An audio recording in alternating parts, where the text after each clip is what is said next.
여러분, 사람마다 최고로 여기는 가치가 있죠.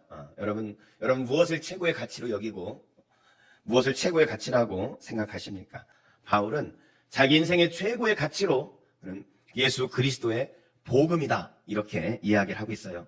바울은요, 평생을 이 복음을 전하는 그 일에 자신의 삶을 드리면서 살았죠.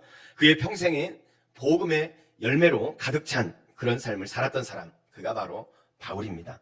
복음에 대한 바울의 생각은 도대체 어떤 것이었을까요? 첫째로 복음의 빚진 자로 우리는 살아야 합니다. 본문 14절에 보면 헬라인이나 야만인이나 지혜 있는 자나 어리석은 자에게 다 내가 빚진 자다, 빚진 자다. 왜 바울이 빚진 자라고 생각할까요? 왜냐하면 바울이 구원받은 것이 은혜이기 때문에 빚진 자다, 이렇게 말하는 겁니다. 이 죽을 죄인이었단 말이죠. 그런데 하나님의 자녀가 됐어요. 자격 없는데 예수님의 십자가로 구원을 받았단 말이죠. 그래서 바울은 자기 자신을 빚진 자다, 이렇게 말합니다. 근데 바울이 빚졌다고 말할 때에 분명히 하나님의 은혜에 빚을 진 사람인데 하나님 앞에 빚졌습니다, 이렇게 말하지 않아요. 하나님의 은혜를 입은 사람이지만 그 은혜를 나누어야 되기 때문에 사람들에게 빚진 것이다, 이렇게 바울이 말하는 것입니다. 두 번째로 우리는 복음을 전하면서 살아야 합니다. 우리가 주님의 은혜로 구원받았단 말이죠. 그렇기 때문에 이 구원의 복음을 전하는 것, 그것이 우리가 이웃에게 빚을 갚는 가장 중요한 일이라는 거예요. 여러분, 바울이 할 수 있는 대로 복음을 전한다, 이랬거든요. 할 수 있는 대로. 여러분, 여기서 할 수 있는 대로라는 말은 가장 간절한 소원이라는 거예요. 바울의 가장 간절한 소원이 뭐냐? 나는 복음 전하기를 원한다. 여러분, 도대체 그러면 복음이 뭡니까? 복음이. 우리가 이 복음을 안다면요, 복음을 전하면서 살 수밖에 없어요. 죄로 인해서 멸망을 향해서 치닫고 있는 사람들을 치료할 수 있는 묘약, 그 약이 뭐예요? 그게 복음이에요. 그게 복음. 하나님 여러분에게 그 복음을 주셨단 말이죠. 주님의 그 사랑을 진짜 깨달은 사람은요, 주님 앞에 헌신을 하고도요, 더 헌신하고 싶은 거예요. 생명을 드리고도요, 다 할 수 없는 거예요.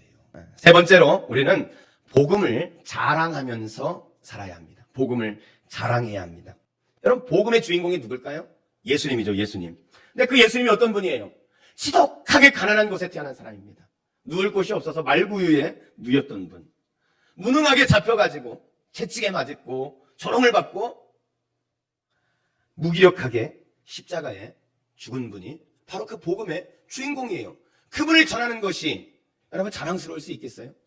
그런데 여러분, 오늘 바울은 뭐라고 말합니까? 그러나 내게는 우리 주 예수 그리스도의 십자가 외에는, 복음 외에는 결코 자랑할 것이 없다는 거예요. 여러분에게 복음은 어떤 것입니까? 여러분에게 복음이 거리끼는 겁니까? 미련한 것입니까? 아니면 복음이 부끄러운 것입니까? 오늘 바울은 그 복음을 자랑하고 있다는 거예요. 이 복음은 우리를 구원하시는 하나님의 능력이고, 이 복음은 세상을 구원할 하나님의 능력이에요. 세상에 아무리 많은 것을 가졌고, 아무리 많은 것을 지식을 가지고 있고, 아무리 많은 권력을 가진 사람이라 할지라도 여러분, 이 복음이 없으면 그들은 멸망할 수밖에 없어요. 오늘 우리는 그 복음을 가진 사람입니다. 그 복음으로 구원받은 사람이에요. 그렇기 때문에 오늘 우리는 이 복음을 자랑하며 살아가는 그리스도인이 되어야 할 것입니다. 하나님의 능력인 복음, 그 복음에 합당한 삶을 사시는 여러분이 되시기를 주의 이름으로 축복합니다.